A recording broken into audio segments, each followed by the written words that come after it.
First of all, welcome to everybody. It's great to have such a huge diversity of people from all around the globe, really. And the technology seems to work better in Singapore and in Australia than it does here in the Curia for some reason. But welcome to everybody. To introduce David, he's been working on leadership formation for many years now. He's the head of mission and identity in Lemoyne College in Syracuse, New York. And he works regularly here at the Jesuit Curia in Rome to help us really bring forward leadership for Jesuits, for those who work with us, for our friends in other religious congregations, and for all of you obviously joining us today. So David, welcome. Thanks for giving the time. I know you've put a lot of work into preparing it. And thanks also to Daniel for getting everything ready. And just at the last moment, the webcam in a different room failed. So David, over to you, and thanks a lot. Wonderful. Thanks very much, John and Daniel. Well, first of all, again, just repeating what John said, thank you very much for joining us today. You already know a little bit about me, but I wanted to offer a sense of what's my point of view, which helps to establish also the limits of what I know and have perspective on. So I'm a middle-aged, prematurely gray, of course, white, North American male of European descent, a Jesuit, Catholic priest, and I'm situated in the field of higher education. So that's the sector in which I operate.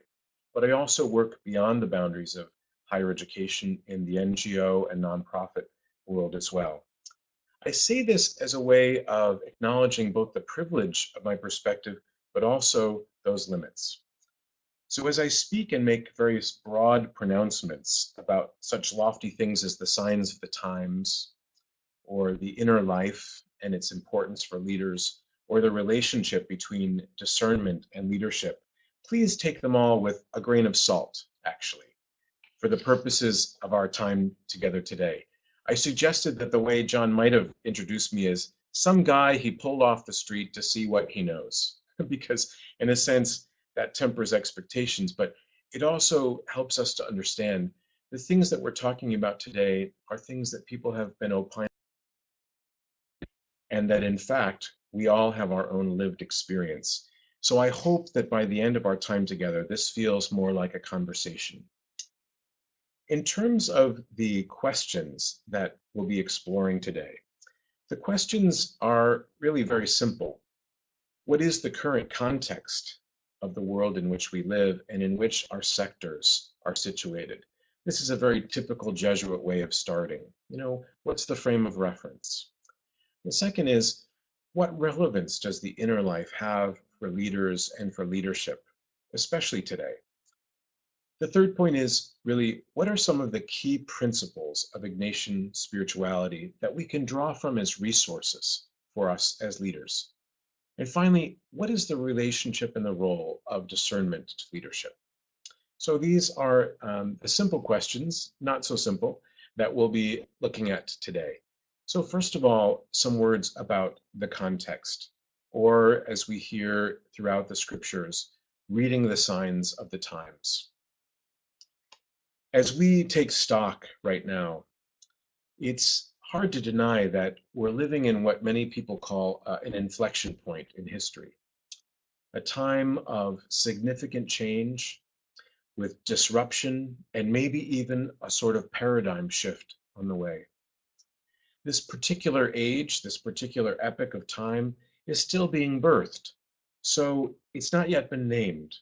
But just as the agricultural and industrial and information ages had their own distinct character and traits, we experience ourselves on the brink of an emerging new age, one that may well upend many parts of our sectors in society, industries, institutions, social systems, and the supports for those within our societies, and certainly our daily lives.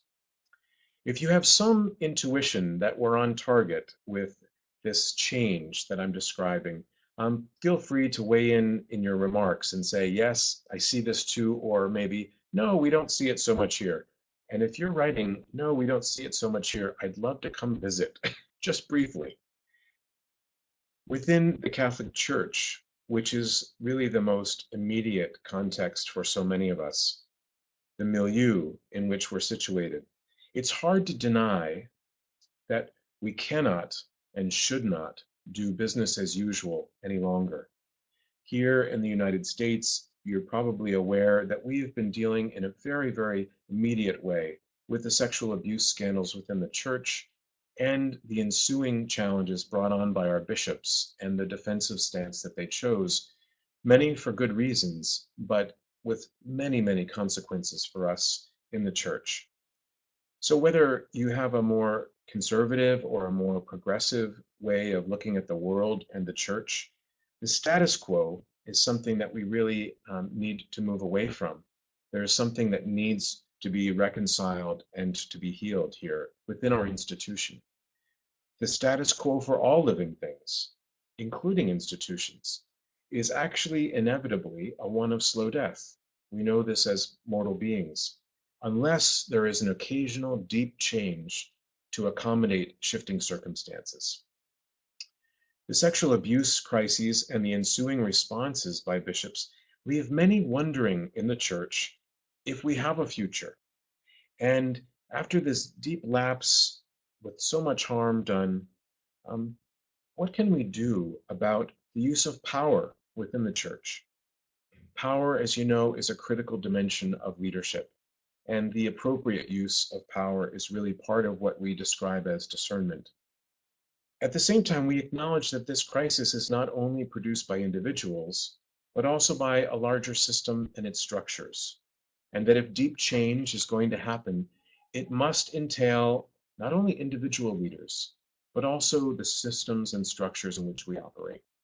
So maybe many of you have similar feelings or different ones, but feel free to express those. We're going to keep a log of people's comments. While some might want for simpler times, as I'd mentioned before, a return to an imagined past when security and certainty were assured. At our most realistic, I think when we really take stock, we know that this earlier, simpler time is really kind of a fantasy for us now. Reality has always been dynamic and to a certain degree tumultuous, but it is hard to deny that the scope, the speed, the intensity, the complexity of the changes that we experience now are happening at an unprecedented pace. The acronym VUCA, V-E-U-C-A, VUCA, is increasingly used to describe this phenomenon.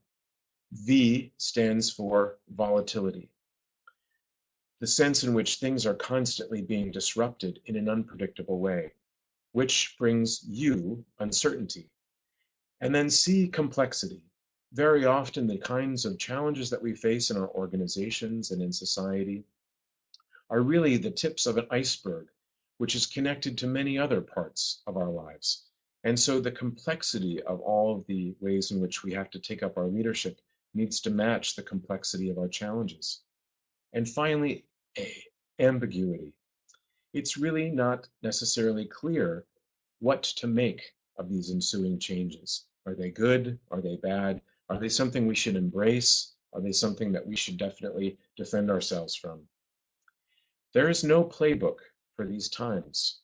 By playbook, I mean those manuals that sometimes coaches use to coach their players in a competitive game, or the directions and the strategies that we might develop for our organizations. By saying there's no playbook, I'm saying that there's no technical solutions that we can draw from some other place to solve the challenges and the issues that we face today, and that are really requiring our attention in an urgent way. And no leader, even the most gifted or visionary, will be able to show us the way. The only way forward is the one that we will discover together. Now, you might wonder, where are we going in this webinar, which was about leadership and discernment? It still is. Or if you're saying, I'm already overwhelmed and depressed, well, hold on just a bit more. I want to offer a reframe about how we might stand in relationship to these challenges today. I'm making the assumption that most of us on this call are people of faith, that we're here because we proclaim the truth of the Paschal mystery. We believe in the cycle of Jesus's life and ministry, the suffering and death which he offered as a sacrifice on our behalf, and in the resurrection.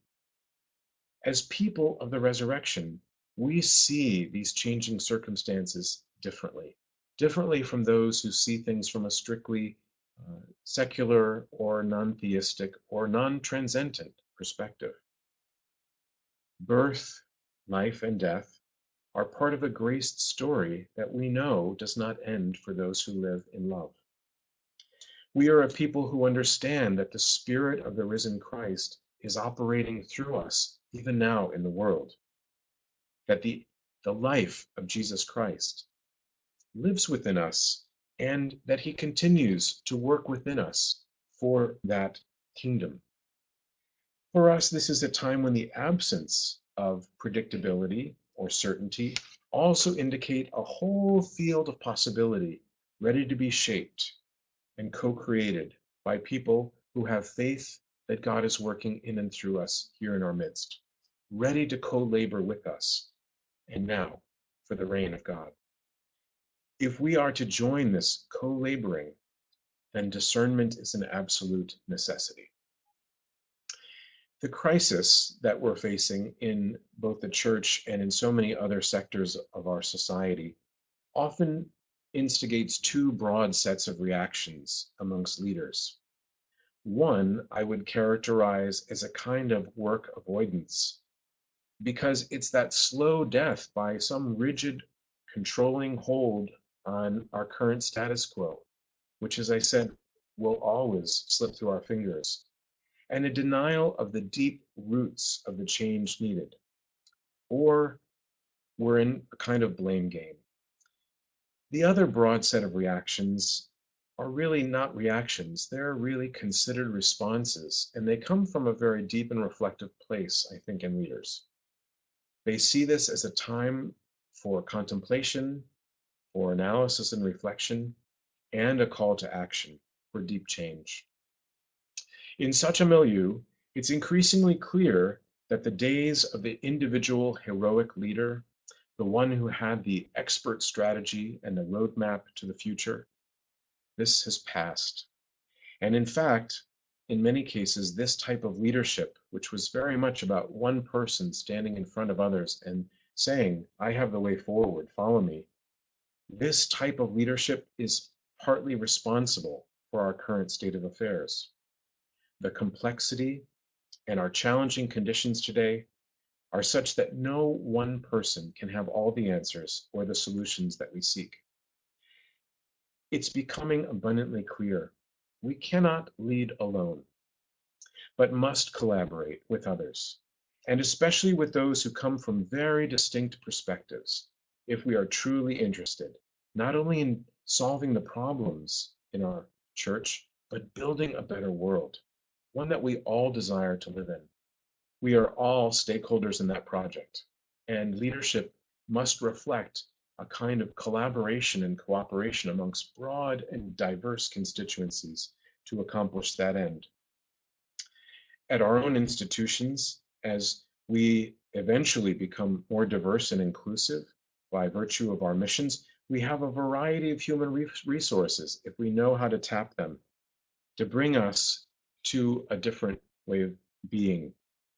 If we have the skills to bring them together and facilitate and serve, those facilitation and service orientations also reflect the heart of particular leaders, the idea that we're not in this for our own glory. So what does all this have to do with our conversation today, this context, and for the relationship to our own spiritual life, our own inner lives, discernment and leadership? First of all, this question of the inner life of the leader. By inner life, we're referring to the essence of our spiritual lives as people. In the interest of being inclusive here, we're not referring narrowly only to religion or creed or belief alone, but rather to the being dimension of ourselves, the being dimension of us as persons. Essentially, we're talking about the quality of character, the values, the various ways in which we operate on principles and have a real sense of virtue acting out in the world. We're describing in many ways the way in which we orient to ourselves and others and to the work we do. And it's from within the context of our relationship with God that personal discernment occurs.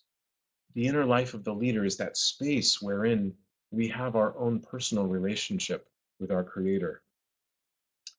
By the being dimension, I'm sorry that picture's not a little bit more clear, but you get the point. By the being dimension, we refer to what's commonly called the heart of the leader. And this is really the place which distinguishes the spirit in which we do what we do from the heart. For instance, we distinguish between someone who is primarily a self-serving leader, looking for their own advancement and opportunity, and the kind of leader who is willing and able to serve others and wants to. We might speak of the difference between someone who is ethical in their relationships and responsibilities and their use of resources, and someone who is driven by opportunism. As Jesus said, we know the tree by its roots.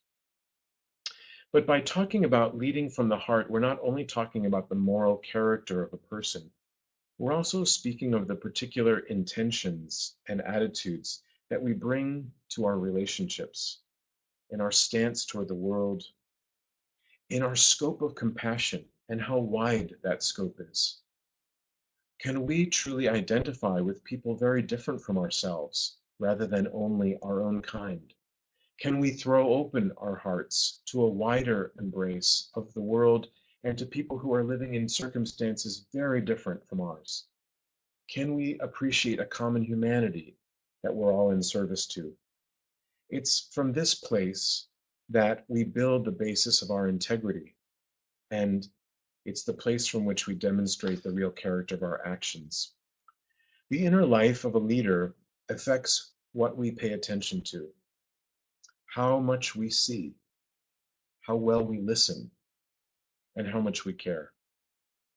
The inner self is also that reflective, quiet space where we turn over the graces and the grit of our daily experience and try to grab from them something meaningful, valuable, maybe even insight or wisdom.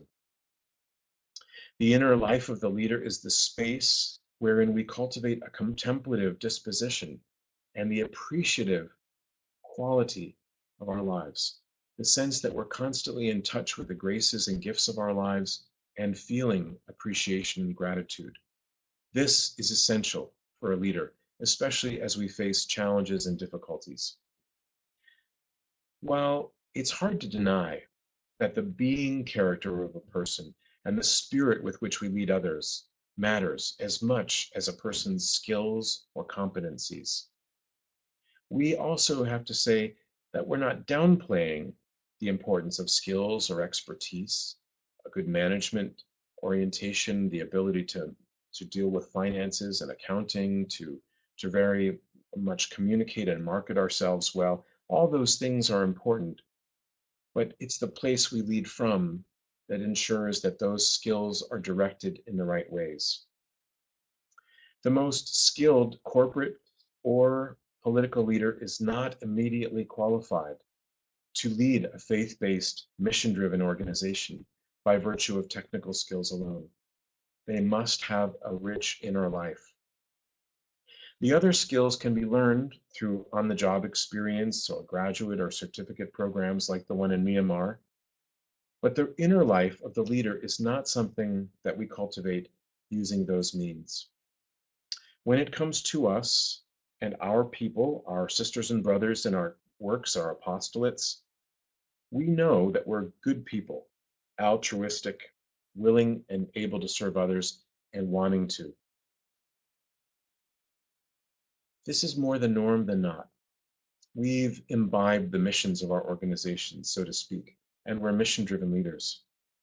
If we were to use the Ignatian notion of the rules for discernment for the second week, we would describe ourselves undoubtedly as second week people, people who have made a fundamental option to be of service to God and others, at least on the good days, right? None of this commitment guarantees that we'll actually follow through on all that without having that inner life. Speaking for myself, I am often active more than I'm contemplative. And I'm tempted by sometimes the apparent or the relative goods more than anything that is outright wrong. Though there are times too when stress instigates me to show up in a way very different from my best self.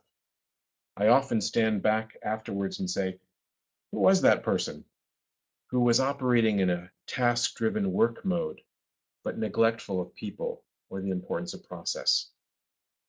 We can become impatient, triggered, task-focused in a very narrow way. Or maybe I'm only speaking for myself. And again, if you want to weigh in here and let us know if you have any kind of resonance with what I just shared, please feel free. So while I am admitting that there are stressful occasions that might derail us as leaders from showing up as the good-hearted, Christ-centered, and servant leaders we have the potential to be under the best circumstances, there are other challenges that we as good people have to sort through in order to become potentially transformational leaders. Here are just 5 examples for the way that the inner life really has a key place in the life of leaders. First of all, sometimes it's not arrogance, but it's opposite that we as leaders struggle with, as we also face anxieties we might have about rejection or failure or the fear of conflict. The inner life is necessary to hold those fears and put them in perspective. As generous people, we sometimes struggle with the temptation to pour ourselves so much into our work that we might see it as a form of, well, a socially acceptable addiction, workaholism. But this is a very dangerous temptation for those of us in this religious realm, because it's a temptation to forget God's own grace present with us in any given moment, and that we're not the only answer to the challenges that we have to face. So the complexity of the environments and the challenges we face require us to discern our own limits and boundaries and to respect them. It's necessary as a related sort of way of discerning how our no, our freedom to say no, might be as important as our ability to say yes in other circumstances. Hopefully, you and I have learned that lesson at least once in our lives of service. As good people, many of us are averse to conflict. This is very common, and we'd prefer to avoid confrontation. So the third point is really we have to develop the inner life that is resilient enough to care in our confrontations. A friend calls this carefrontation, but also to recognize that conflict is and needs to be a part of our lives. Not conflict in a negative and destructive sense, but our ability to orchestrate differences to create generative outcomes. This is necessary for leaders. How do we overcome our fear and enter into the fray with faith and with purpose? How do we orchestrate tensions in a generative way that yields for a more creative and beneficial result? Number 4, maybe we've been placed in leadership positions because as individuals, we are very capable, responsible, and achievement-oriented, an excellent, independent, and individual performer. But our individual strengths as independent contributors can subvert our abilities as team or organizational leaders. Leading in a facilitative and collaborative way that genuinely empowers people instead of giving in to the belief that I am the only one who can accomplish the task or to do it the way it needs to be done.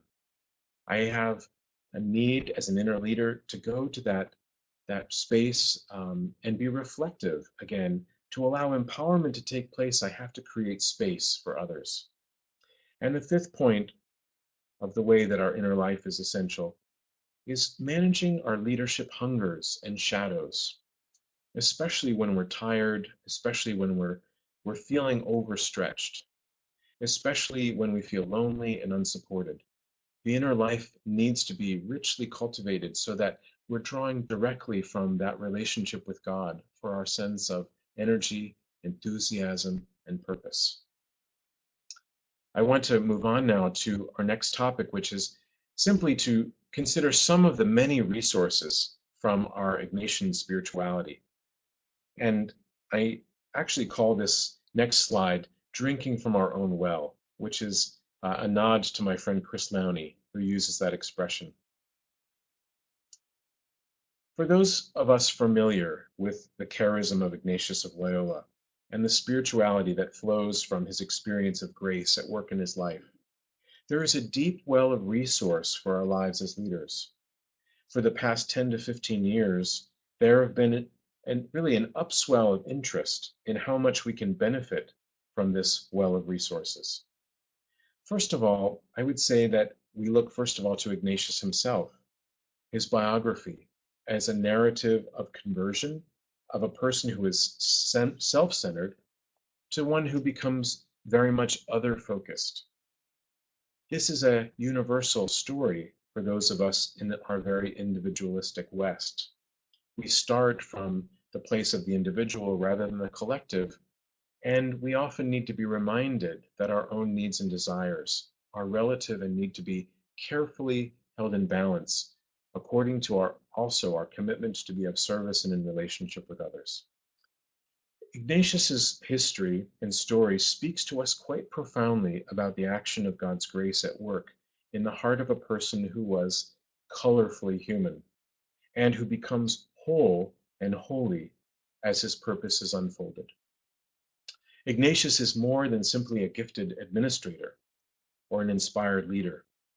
The second point here is he is a fallible human being, as each of us are, who learns how to cooperate with God as an instrument in the real world. He learns how to open himself to the action of God, the communication of God, so that he might discern how and why to act, when and how. The third point, the spiritual exercises. Ignatius's manual of growth and development, really a manual for how to reduce our egos and to more wholly embrace the Spirit of God in our lives. In the exercises, the first principle and foundation describes our proper relationship to the various gifts and resources of the world. Ignatius suggests that we must be free in our relationship to the various goods that he's given us in life and keep our end and means clear.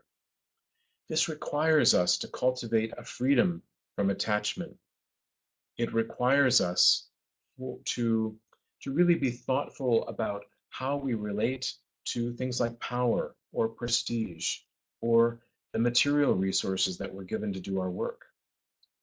The first principle and foundation also clarifies what is our ultimate purpose and aim as people who are believers in God and who love Christ and are loved by Christ, that we're called to praise, reverence, and serve in all the activities of our lives, even the most mundane. In my fourth point, Ignatius demonstrates that it's not only enough to recruit teams, but also to build the kind of relationships amongst our teams wherein we can do our discernment together, where we have a shared experience of individuals and very distinct experiences unified by a collective purpose, and that together we listen into the Spirit. Ignatius modeled how this could happen with his first companions. And in their time in Venice, after Ignatius and their ordinations, they were really trying to find, where do we go next with this desire to be of service? And they had to listen in very carefully to one another to discern the movement of God within them. Ignatius models for us a way that our teams, our groups, and organizations can use this method, this practice, this way of being as really collaborators with God. My fifth point is the practice of attention to our own experience. Ignatius says, look within yourself and look at the circumstances and the experiences of your day to see the traces of God's action every day. This is essential for us, especially in our scientific and empirical minded age. We have to be able to look in a very concrete and very practical way at the way God is living and active in order for his spirit to be at work in us as leaders. If there's no practical relevance, this won't work. We have to look for that within our daily experience and to notice that just as Jesus was the incarnation of God, so too each of us is incarnating the Spirit in a very particular way, in a very relative way, but a very real way. The sixth point is Ignatius brings attention to the importance of growth in our interior selves, in our inner freedom, for the sake of our relational engagement on behalf of the world. So the seventh point is really, we could go on forever. The spiritual psychology, right, that Ignatius offers about the nature of attachments is essential for us as leaders to understand so that we're acting with less bias or prejudice, so that we're truly open to diverse perspectives. Ignatius helps us to think about the role of attachment in our lives and also the importance of cultivating our emotions and our inner life in a way that is more mature, less reactive, less defensive, more open to feedback, more capable of existing in uncertainty. I'm going to move on to our next point, which is to look at the role of discernment and leadership. And we'll be finishing our presentation in just a few moments.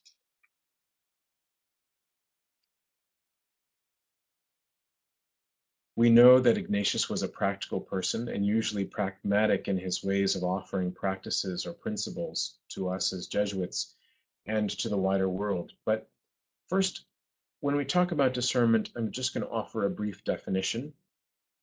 3 parts. A process for making decisions that are characterized by inner freedom from excessive attachments, fears, or prejudices. 2, with attention to our experience of God's activity in our lives and to the ways in which we experience consolations and desolations. And 3rd, the sense in which we enter into discernment with an intention to embrace and enact God's will as our purpose by serving as an agent, individually or in common. With this definition in mind, how does discernment come into play for an Ignatian leader? Rather than speak in very technical terms, which many people have about discernment, I want to offer the consideration of discernment in the context that I started with. In this moment in history, we are in new territory, where we also must be the map makers, not just the ones who are following along behind someone else. Discernment is a necessity. For a leader, this is really the only way forward today. I believe that discernment means, first of all, that we do not believe that we decide or act alone, that we know that we are accompanied by God's presence and God's Spirit. So more than a method or a practice of discernment or something that we decide to do when we need to make significant decisions, discernment for an Ignatian leader is a way of being. As this slide represents with Ignatius in relationship to the Son and to the Father, there is a sense in which we must live with an open horizon to God's active presence in our lives, to transcendence, and to live from within that relationship, a relationship that, as for Ignatius, was interdependent with the Trinity. I want to make that a little bit more tangible. Just as a mission-driven leader is always factoring in the mission and purpose of his or her organization as they build strategy and as they act on a day-to-day basis, so an Ignatian leader lives with an ever-present conscious awareness of God's activity and grace in our lives, individually and collectively. This fundamentally changes the way in which we look at the challenges of our world, the way in which we face our fears, the way in which we as leaders look to co-envision and co-create a future. From my perspective, this active faith in God's abundance, that God's presence is available, and that in some way, God is constantly bringing us back to what is absolute and essential in our lives. From my perspective, this reliance on God is about our also being comfortable with being out of our comfort zones, of being called beyond our security. In other words, to be uncomfortable, uncertain, and in a very real way, unsure of ourselves. Father John Dardis, who is also on our call, calls this state of being to be a pilgrim, and recalls Ignatius's own way of understanding himself in relationship to the world and his work. To live with an open horizon to God is to allow ourselves to be nudged out into the deep waters as Jesus led the disciples. Yes, this is a vulnerable state, to be sure, as we stand in the face of a future without assurances that security, certitude, or surety of the truth will provide. Instead, we have to practice real faith. Vulnerability is really the second point. To me, this is an essential quality of an Ignatian leader. The willingness to learn that one doesn't already know, to take responsibility to lead with others and for others, but also to learn from followers, to live within this open and dynamic relationship with God. It's a vulnerability that actually we want to embrace rather than flee from, because it helps us to live in a wholehearted way. If this feels a little too lofty to you, and as a leader, you feel it's not practical enough, here's another third thought. Leaders are often considered so by others because of their passion, their vision, or their competence in making something happen. While this is consistent with a certain style of transformational leadership, the Ignatian leader is a person who is, in many ways, better proportioned to have a sense of dispassion, compassion, and dispassion. I'll say that again. An Ignatian leader who is characterized by discernment as a way of being in relationship to the world, constantly making choices in a way that are more ordered to God's will and less driven by our own ego or fears or ambitions or attachments. This requires us to have a blend of passion, great desires, we might say the heart, as we said before, dispassion, a sense of rational objectivity, a sense of being able to weigh the pros and cons of the choices we need to make, and compassion, a desire and an ability not only to accept ourselves, but to love and accept others. These three characteristics require a great deal of maturity in us as leaders. So as we consider the work of our own growth and maturation, we have to say, we're not in this alone. We rely on God's help to get us there, to bring us that place of inner freedom. I'm going to stop there. We're about 9:40. That would give us about 20 minutes for questions. I know that I've spoken in many generalities, and perhaps you have some specific questions that you'd like to ask. So we'll be paying attention now to the things that come in, and I'll try to respond to them as they come in. Daniel's going to help us out as well. And I'll read back the questions so that you all are aware of what people are asking. Actually, you'll see them in your screen too. David, thank you very much. That's been fantastic. You've been great. So now, everyone, you can start. You can ask about passion, discernment, pilgrim leadership. Yeah, you can share the link, Anne-Marie, and any questions you type up, I read them out, then I'll mute myself and I'll let David respond. David, you can respond with your great life experience, stories, however you prefer, you know, whatever you think is suitable. So feel free, guys, to type questions here in the chat, and we'll highlight them, and everybody should be able to see them then on their screens. Okay, this is very helpful. So a question mode has been enabled, it says. Okay, so let's show the question list.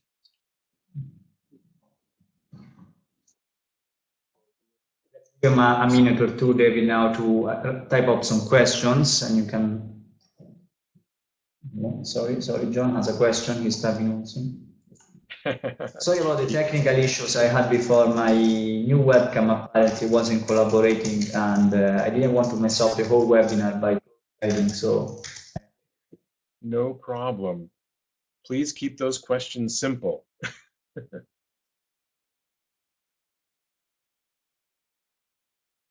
Is John going into his interviewer mode? So, okay, let's start with the first question. Let's see, now we should be able to publish. Yeah. So, David, in your experience of giving the leadership courses, tell us one story of someone who really got transformed. So I would say one of the experiences I've had over the last few years is of a woman who is a leader of a school, but the school is actually situated in a Jesuit network. And because of the particular culture that this woman lives in, the Jesuits had a somewhat paternalistic authority in the ways that they were relating to their responsibilities and the role of lay people. And so she came into the leadership course with a sense of unsurety about herself, a sense of not really knowing how to exercise authority, even though she had a title and a role that were very significant for this institution. As we went through our course and she experienced in a very deep way the work of God in her life and looked at her graced history, she could recognize that God was calling her to leadership as a form of service. And further, she was empowered by the feedback that she got from others within the course, really recognizing her gifts and abilities. In a sense, if we think about her insecurity or her sense of unsureness, it's a little different from the unsureness that I was describing before. It was really holding her back, rather than the lack of certainty that we want to bring forth as leaders. So this uncertainty was holding her back, but by virtue of the course, she came out empowered to lead and to reestablish new relationships with those pure Jesuits now, to understand her role and to exercise that authority with confidence and with a sense that she really had a place, a voice to offer. That would just be one, but of many, many stories of this kind of transformation. There's another question that's just come in. Okay, next question. Yes, we'll publish that. So, David, where's a good place to start when discussing Ignatian discernment with a mix of first week and second week people? That's a good question, Nick. To be honest with you, I think that most of the folks who are going to be coming into our programs lean in the direction of the second week, but often under conditions that are stressful and very much overwhelming, we do revert sometimes to those first week tendencies. So I think it's helpful to see us not in categorical terms, but living on a continuum where under our best conditions, we are fully second week people and need to be very careful and cautious about discerning the temptations of the enemy's spirit, but showing up as also goods. So for instance, the temptation to continue to work harder to the point when we're exhausted and unable to do any more, or ready to leave our organizations because we've just been burned out. That's a temptation of the second week.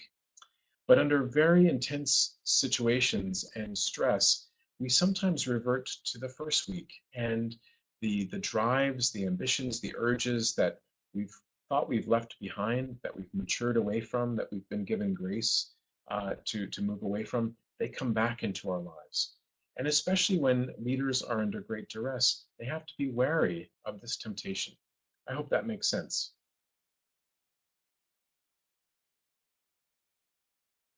Very good. Any other question, guys? Nick, the reply? Perfect. I'm sharing with you all a website David and our team has been working on a lot. It's, well, David will tell you a little bit more about it, but it has a series of modules and resources on Ignatian leadership. It's still in beta version, so it's not complete. but you can already start and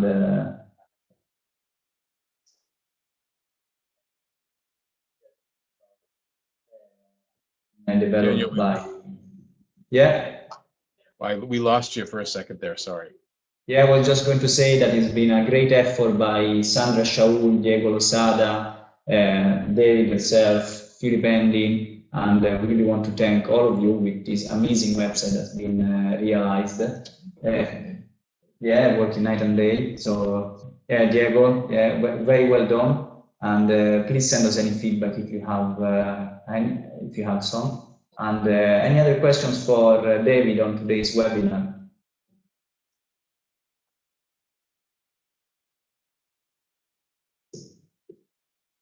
Looks like we have a few people writing in.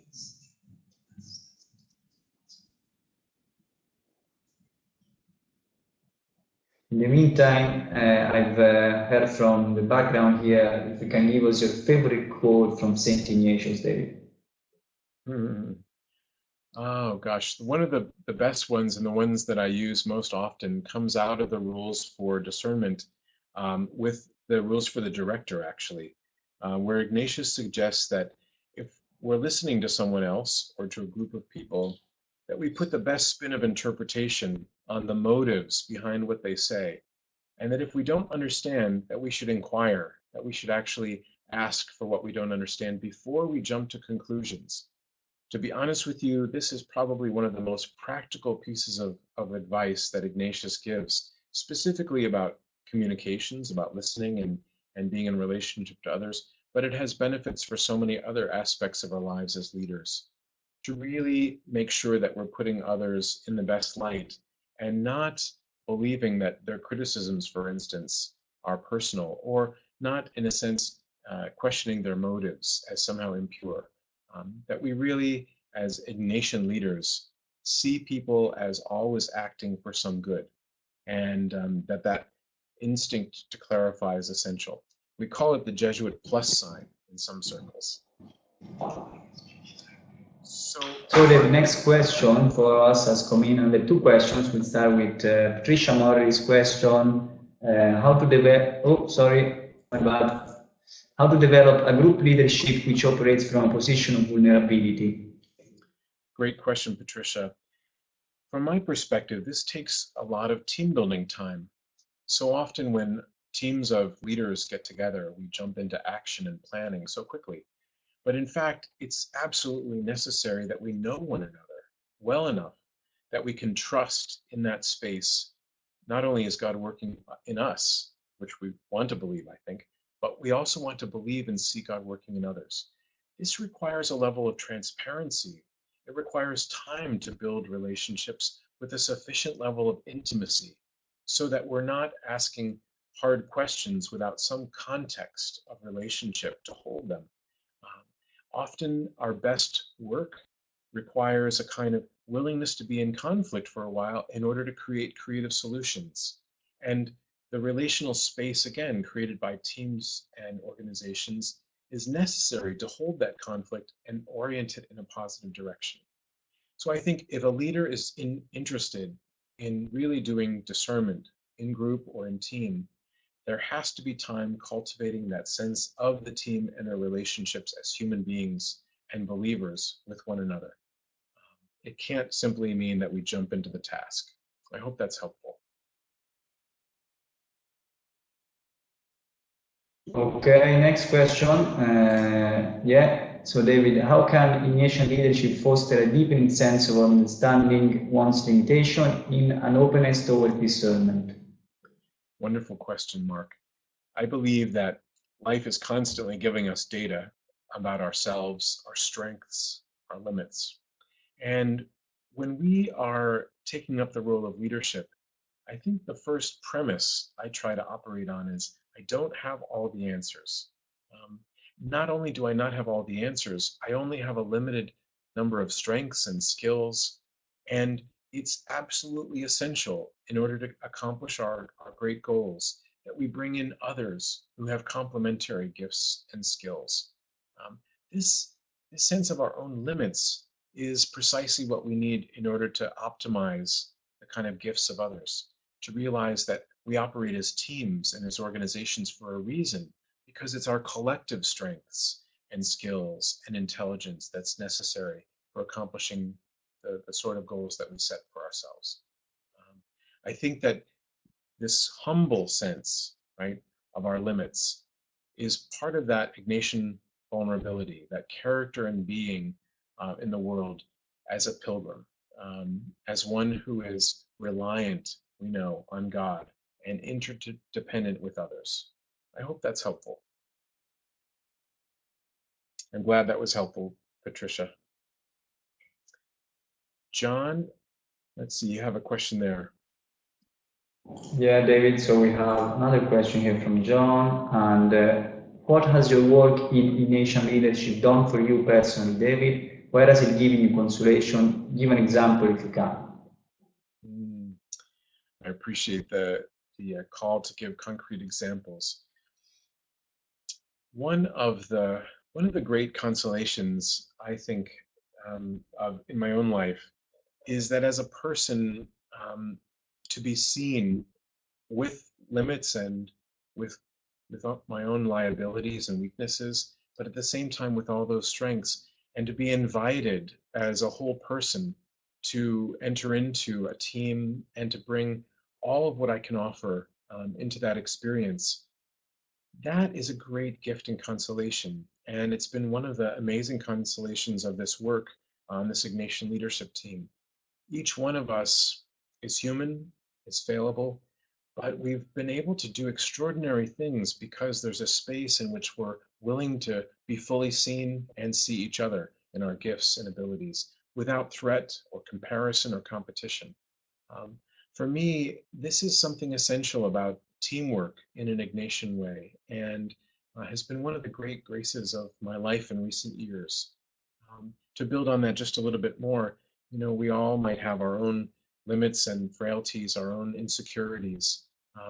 But when all of those are welcomed into the situation that we face together, and when we're able to bring those and still be seen for all the gifts, it is a considerable grace. So I'm very thankful for that particular Ignatian grace in the teamwork that I've been able to do with this group. So, last question, David. We're running out of time. So, can you share a characteristic leadership quality of Pope Francis that inspired you the most?